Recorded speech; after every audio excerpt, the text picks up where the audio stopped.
warahmatullahi wabarakatuh. Di sini kami dari kelompok 3 yang beranggotakan saya Anggia Putri Cahya Fitriani, saya Ria Nandini, saya Muhammad Fakih Mahir Mamboro, ingin menjelaskan tentang konsep pecahan menggunakan media pecahan. Oke, langsung saja kita masuk kepada materi. Yang pertama itu pecahan adalah bagian dari satu kesatuan yang utuh. Satu kesatuan berarti satu bagian yang belum dibagi sama sekali. Nah, ketika satu kesatuan dibagi menjadi beberapa bagian yang sama besar, maka setiap bagian itulah yang disebut pecahan. Nah, sebagai contoh, satu benda dibagi menjadi dua bagian yang sama besar. Nah, setiap bagian yang bernilai 1/2, angka 1 itu menunjukkan kita mengambil satu bagian, sedangkan angka 2 itu menunjukkan bahwa satu benda dibagi menjadi dua bagian yang sama besar. Kalau jika suatu kesatuan dibagi menjadi 4 bagian yang sama besar, maka setiap bagian bernilai 1/4. Nah, pada pecahan 1/4, 1 itu namanya adalah pembilang dan 4 itu adalah penyebut. Nah, dari contoh ini dapat dipahami bahwa penyebut itu menunjukkan cara satu kesatuan dibagi, sedangkan pembilang itu menunjukkan berapa bagian yang dipilih dari pembagian tersebut. Selanjutnya, pecahan senilai dan contohnya. Dalam pecahan terdapat konsep pecahan senilai. Pecahan senilai adalah pecahan yang memiliki nilai yang sama walaupun ditulis dengan bilangan yang berbeda. Sebagai contoh, 1/2 dan 2/4 merupakan pecahan senilai. Kita letakkan di sini dan 2/4.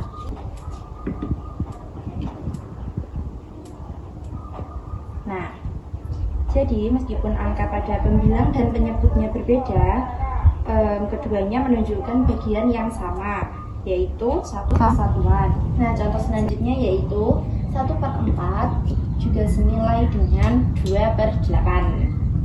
Kita tempelkan di mejanya. Nah, pada kedua pecahan tersebut jumlah bagian yang diambil berbeda, tetapi bagian yang diwakilinya dari satu kesatuan tetap sama.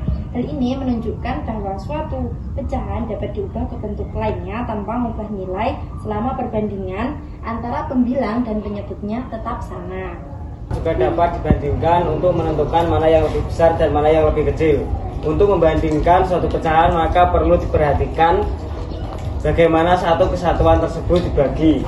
Untuk sebagai contohnya yaitu misalkan ada sebuah lingkaran yang dibagi menjadi 1/2 dan 1/4.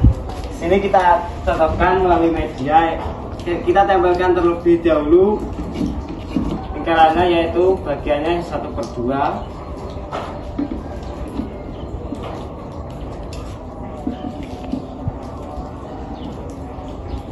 dan 1/4.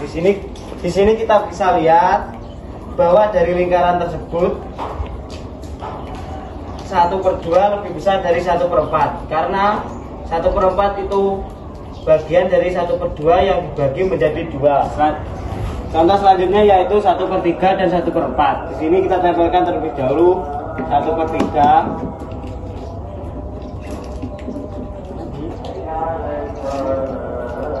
dan 1/4.